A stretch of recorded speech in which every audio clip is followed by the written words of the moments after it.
Thank you. Um, human rights. Human rights is something that me and my colleagues in the Ministry of Foreign Affairs are discussing in New York, in Geneva, all around the world.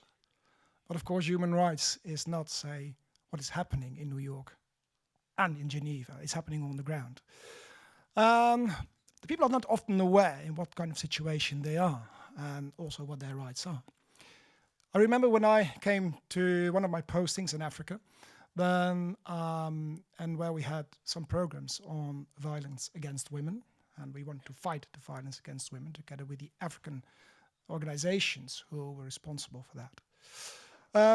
I was on a trip in my first week, and I met a nice guy from the West, and the west of the country, and he wanted to tell me about the culture of of the people of that part of Kenya.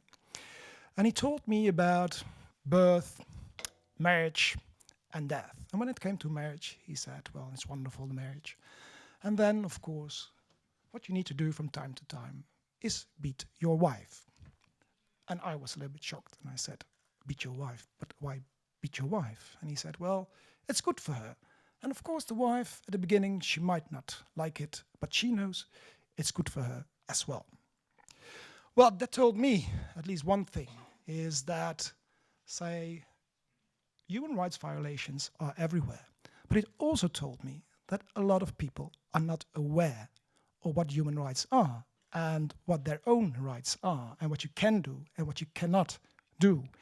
And awareness is a very important thing. And when we talk about human rights, then we also should be aware that the awareness of human rights is quite low. What can we do about that? Well, we as diplomats, we only have this reach worldwide. We need partners, and partners who are able to get the message across. And what is the best way to do it? And of course, word is a very, very good thing, writings, but then you only reach the literate people. And then it's image. An image, my last posting was in South Sudan, and there I traveled to very remote areas, and areas where people had never seen an image, and least of all, an image of themselves. So when they looked into a mirror, that was a big, big thing. And what did they do? Always, they did a step backwards. Because for them, it was a little bit frightening, but also realization of what's going on. And that also showed me that image is very powerful. And why are we funding, say, a festival like Brave Talk? Because of the power of image. And when it comes to human rights, I think as well, is what you see is that people, artists, who are capable of, say, building images, making movies, that at the same time are also a mirror to society and a mirror to individual people, and make them do a step backwards and thinking, is that what we do? Is that what is our society? And I think that is the beginning, say, of a change in attitude towards human rights and in an improvement of the human rights situation worldwide. Therefore, I think it's wonderful that a movie like Court by Chaitanya can be shown here today, and that we all can see what is happening. And I hope, that's what we think is a message that can get across what is happening in some societies and makes people aware. And I think that is the start of making human rights, improve human rights worldwide. Thank you.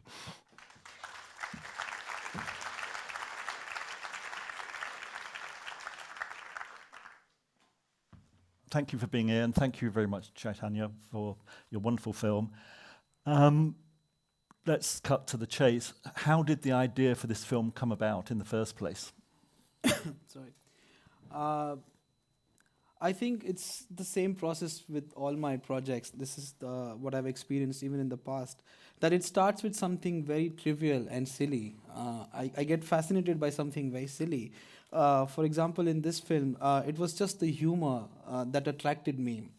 About when I went to a lower court in Mumbai, I saw how disorganized it was, and the lawyers were not the best orators. The documents were misplaced. The witnesses were vague. Everybody was slightly bored. There were no mics, so everything that was happening was very in-house. And even if you were involved in the case, you couldn't make out what people were saying. And also, the language of discourse was outside of the purview of most people. It was very technical. So I just saw some scope for a Bong Joon-ho-esque courtroom, because it was nothing like I'd seen in films. When I saw courtroom dramas on film or in TV, it was like very formal and very dramatic, and everything was so sharp. So I just felt like a complete antithesis of something like that would be very interesting. And I love doing research. I love interviewing people, exploring new worlds. So then, of course, when I went deeper down the rabbit hole, it became a completely different beast. And it's also a process of education for myself. I grow with the film, I grow with the script. And it's a lot of people's insights that come together to form the final script. So I think that's how it all came about. And also, I was very fascinated by the world of protest singers and cultural activists, because that has a very strong history in Maharashtra and all over India.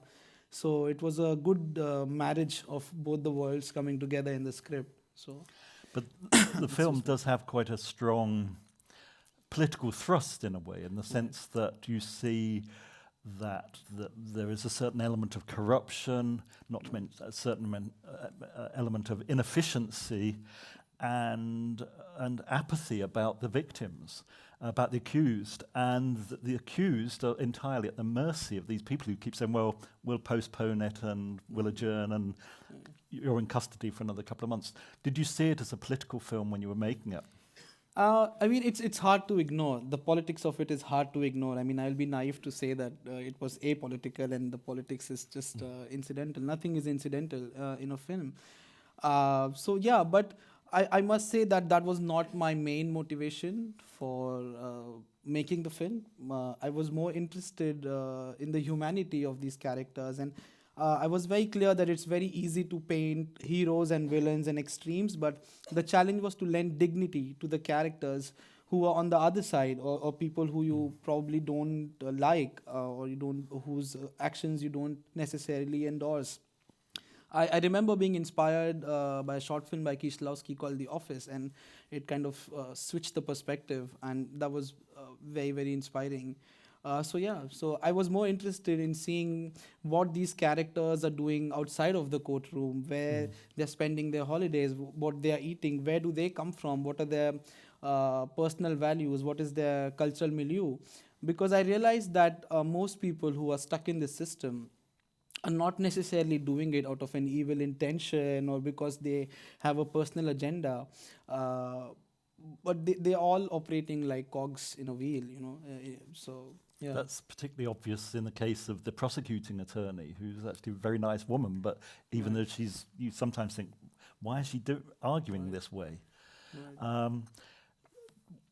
Did you worry that this rather unusual narrative structure, where you go off away from the courtroom to follow the various characters in their very sort of dead moments almost, they're just eating and walking and not doing anything particularly important or dramatic, and also with the courtrooms being de-dramatized in a way, with the courtroom scenes, did you worry that you might risk losing an audience's interest, because it's quite a radical way of treating this material? Yeah, for me, I was very clear that the scenes outside of the courtroom are much more interesting. And the courtroom scenes were obviously deliberately kept a little drab, a little monotonous, a little technical, and that was something that everybody wanders against. From a script level to the edit, everybody was like, why are you doing this? We get it. It's meant to be monotonous. It's meant to be, but really you have to know the boundaries that you're pushing. But that's what me and the editor always intention to do, and it works for some people and for some probably it doesn't.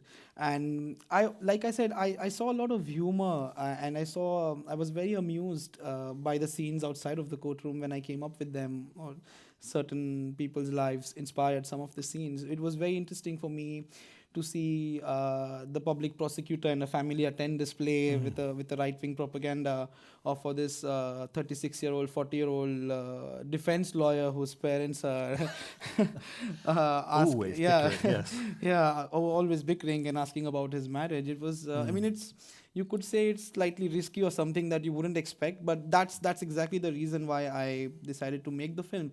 Because I'm not necessarily personally a fan of genre films. I mean, a courtroom drama would be the last thing I would be interested in if it was one of those paint by numbers. Sure.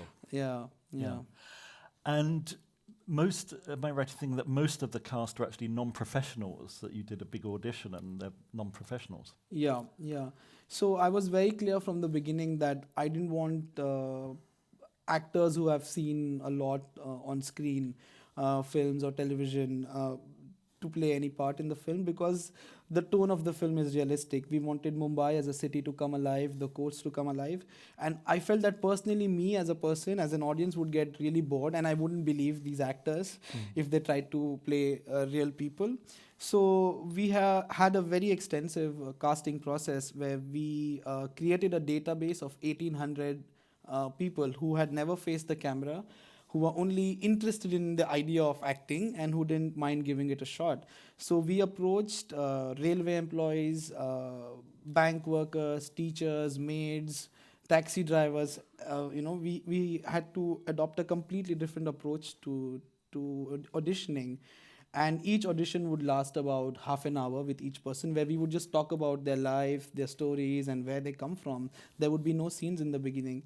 And then there would be several rounds of auditions. And the final stage would be where they would be given a scene where they had scripted lines. And yes, even while shooting, we had to do many, many takes. Like on an average, we would do about 30 takes. And we've gone up to, I think, 67 takes. Really? And I mean, they're quite long takes. Yeah. And for Yeah. non-professionals to have to learn the lines and remember what to do. Yeah, no, which is quite difficult. which is precisely why these number of takes, because if one thing goes wrong, if there's a single false note, you have to start right from the beginning. Even the court scenes where there is editing, at that time we were not sure how we were going to edit, so we would do 7-minute, 8-minute scenes at a stretch. And yeah, even if a single actor commits a mistake, we have to start all over again. And these are non-professional actors who are not only memorizing the lines, but also trying to find a certain level of truth. Yeah. And did you have to do lots of rehearsals before this, or? Not really. We did a few workshops with the actors, but I didn't see the point of rehearsing. We did have a few workshops where we would get a boom man and where we would make them very aware of the fact that a camera is being switched on later on during the auditions, because we wanted to see how these non-actors are performing under pressure. Because we knew that there would be 100 people. It's impossible in India to make a film with a small crew. Like, there will always be 100 people on your set, and of course people who are watching, because we would mostly be shooting on real locations except for the courts. So I kind of realized that too much of rehearsal wouldn't probably do us much help. So it was basically everything was done on set, and which is why we scheduled the production in a way where we would shoot only one scene a day. Yeah. And why did you choose to use these long takes? Because it's a very distinctive style that you have here, and it's quite unusual for this sort of film. Right. I think there were 2 or 3 things. One was, of course, when it comes to long takes, I think I have a personal relationship with it in terms of time and space. I really think that the illusion is much more convincing. I personally feel like I see the characters living and breathing when the editors or when the editing is not too invasive. I believe them more somehow. Secondly, because the film is objective, in it. It's not a subjective experience, it's a distant observation. I felt that the long takes kind of made sense. Otherwise, if there was too much of an interference, right? So I felt that would not be a good choice. And also on set, we just felt that this was the right way to go about it. Me and my DOP, we would start talking about coverage, and it just felt wrong. Everything just felt wrong. And after a few days, it became the language of the film, and then there were no questions anymore. Like, I remember 2 or 3 times we called a Steadicam operator for a few scenes, and it just didn't feel right. And then there was no question, like this was the language of the film. It was challenging, but because it left me no room in the edit to change things or to kind of fix things. It's I'm interested because you're actually dealing with, as we mentioned before, corruption and a certain amount of inefficiency, and it's not the most positive image of the establishment or the authorities. Has the film played much in India, and how has it been received? So far, it has played at about 3 film festivals in India, and it was very, very well received. It was very warmly received by the audiences. One of the most common reactions we've got is that it's like looking at a mirror, because it's shocking to see on screen that this is who we are, or this is how things function, which I thought was very interesting. The film was screened for the censor board in India, and they've asked for 2 cuts. We've had to mute 2 dialogues, and we've now muted them in such a way that it's quite obvious that they've been censored. We were given the option to replace the dialogues, but we think it's ironic that a film which is talking about censorship has, And are they particularly? Were they moments you expected to be censored, or? Yeah, there was a general fear that this film could very well be banned. Because there is a law of sedition that is still in existence in India. It's a law from the Victorian times where you could not speak against the government. We still have that law. You cannot. There's no space for dissent. And I think in some way this film is dissenting. Absolutely. But the thing is that even though the film has been cleared by the censor board, when it releases in India, we are still expecting a few lawsuits. And we have had to sign an undertaking which says that the producer is completely responsible for any lawsuits that come our way. So we'll see, because it's a sensitive country and we don't know who will get offended by what. It's really hard to predict, which is also somehow shown in the film when the lawyer's face is blackened after he talks about some book in a almost empty courtroom. So the protest singer, well, the folk singer, the accused anyway, he is actually an activist in real life. He's a human rights activist, and he's a publisher of a magazine called Vidrohi. And he's got nothing to do with with being an actor, or he's not a singer. He's not even sung the songs. He's only lip syncing to the words. And he's actually a very simple man who does not even look like this beef kind. He's had a transformation in a way. And one thing that I was really intrigued to learn about was the person who plays the widow of the the sewage worker is actually the widow of a sewage worker, yes? Not a sewage worker. Her husband was an ambulance driver, and he died in an accident. And she had to attend a lot of court sessions for the compensation. And she had to answer a lot of awkward questions, and she had to go through a lot of mental turmoil. And I think that experience kind of is reflected in the film when she's doing that scene. And we didn't know that's her story. Really? Yeah, we discovered that much later. She was just somebody who walked into the auditions, and we had auditioned her in a slum in Dahisar, which is one of the suburbs in Mumbai. And she was just really very, very good, and we just found out that this was her story, and it was a complete coincidence. And have you had any feedback from the legal profession? Have they seen it at all yet? Yeah, a few lawyers have seen it, and they told me that, it's a Sunday. We came to watch the film thinking we don't have to go to court today, but you took us back to the court, and it hits too close to home. So, and again, like I said, some of them said it's like watching a mirror. It's really an unusual experience. Do you? I know you said when you started making the film, you didn't see it as a political film, particularly. It turned out that way. Do you see yourself continuing to make films which are about quite serious moral and social issues? Because this is not just about politics, it's also about class, it's about inequality. We see the different ways that people live in this film. I don't know. It's the same thing happened with my short film. I'd made a short film which was also in Rotterdam 4 years ago.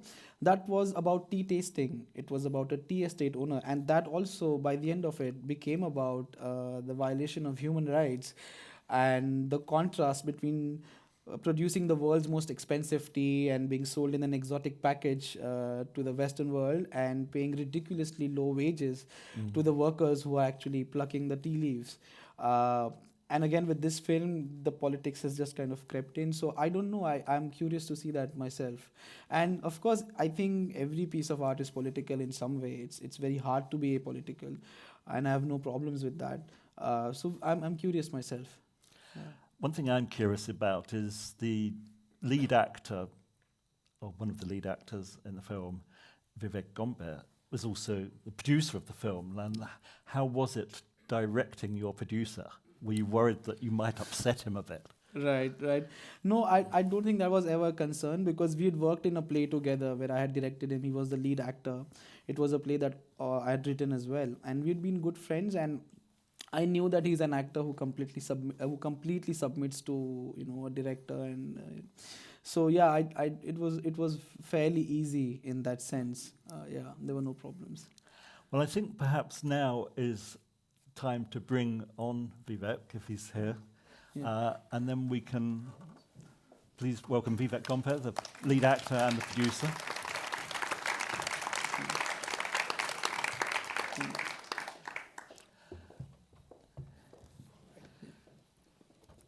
And if the audience would start thinking about your own questions, but in the meantime, I will ask you one question. How was it for you being the producer but being directed by Chaitanya? Was it okay, or did you sometimes think, oh, I'm not producing with you anymore? Oh no, it's effortless.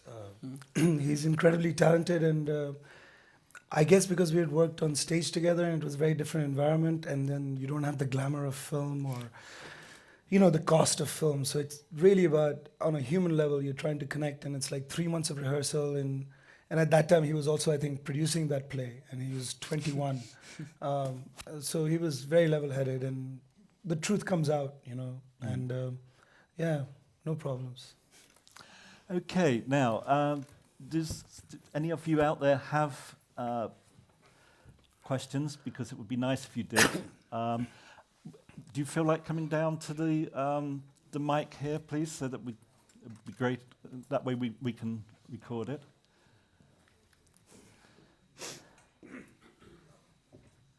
Okay. Hello. The question is just about the fact that in the film, the character of the lawyer is quite obviously wealthy, much wealthier than any other character. And this is highlighted in several scenes, the supermarket, at the table, the fact that the parents live in a building where there is a dedicated security, and the fact that it is so much stressed seems to want to deliver something. Can you comment on that? Right. So again, that character was inspired by a lot of real-life lawyers and activists that I saw, who you would call like limousine Marxists. And it was I started out by thinking this is a contrast, but it really isn't. I mean, that's who they are. They grew up in a context where it was very natural for them to listen to jazz or for them to shop at a particular supermarket, but where also they have made these life choices where they want to dedicate their time and their efforts towards representing those or helping those who need help or who need representation. And I realized that this is not something that they're doing for others. They're doing this purely for themselves in a way, and it helps them find meaning for their own lives. And I thought it would be an interesting character. And a lot of people have said that it's also sad to know that in a way that only somebody wealthy could make a choice like that. But I don't agree with that. I think it just happens to be a character like that. So I think it makes things more complex, doesn't it, for us to learn about these characters' background. Yes, I think we've probably got somebody else coming to ask a question. Hello. I saw Dr. Ambedkar, court, and let's say the Constitution. Is there some kind of a triangle? You talked about Dalits, and were you also thinking about it?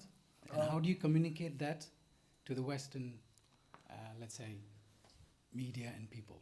Right. I mean, it's really very hard to communicate the whole Dalit angle, because the main character, the singer, the protest singer, belongs to the Dalit community, who are traditionally regarded as the untouchables.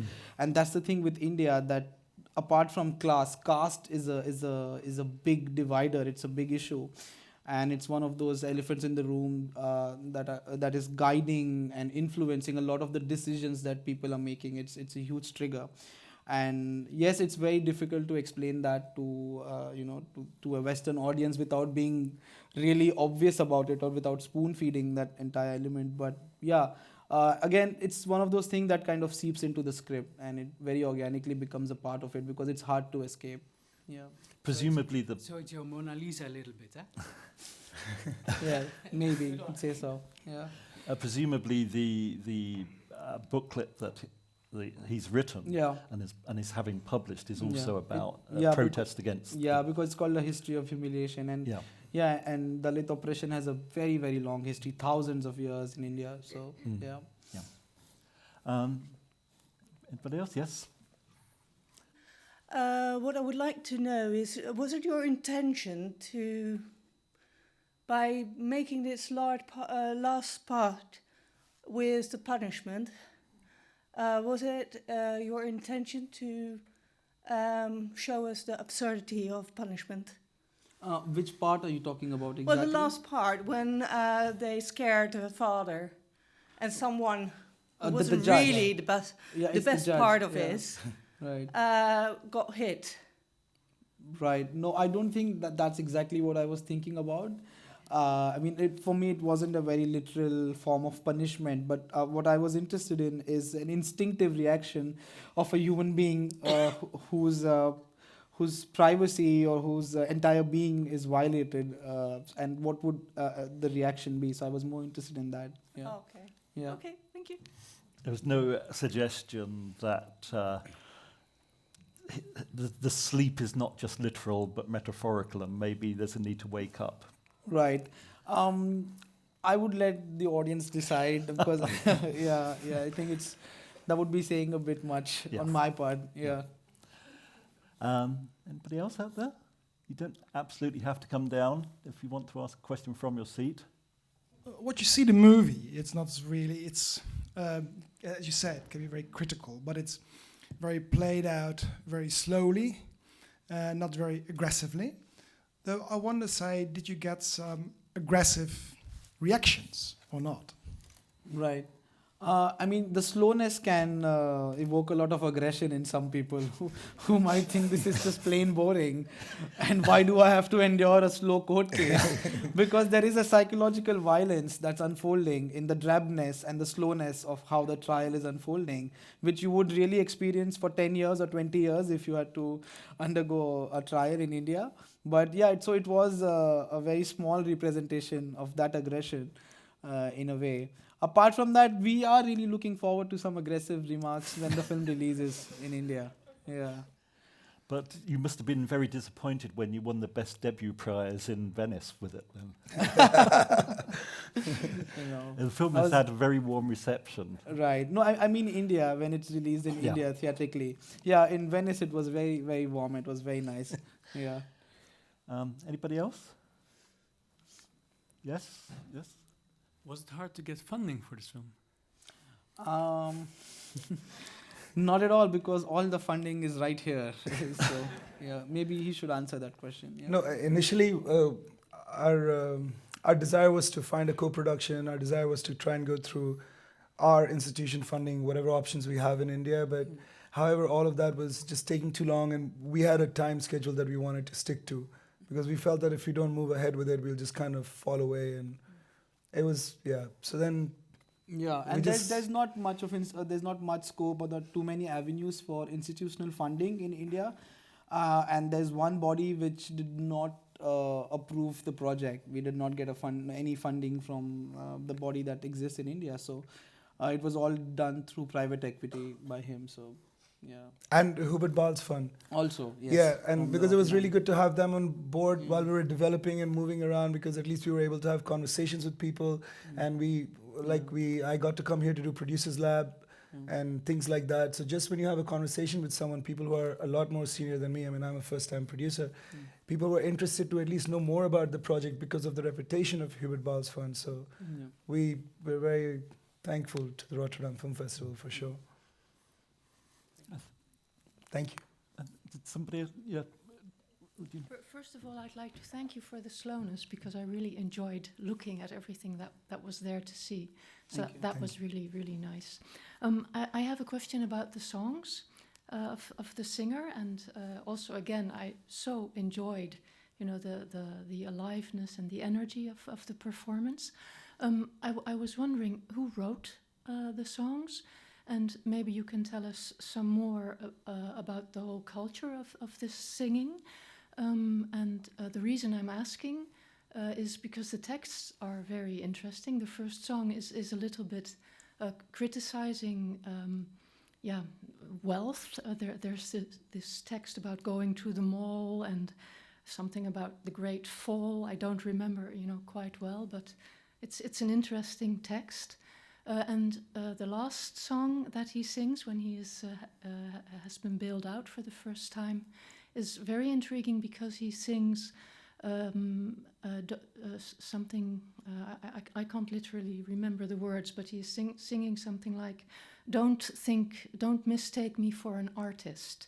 If you think I'm an artist, it's an insult. And I'm very curious to know, something about all of this.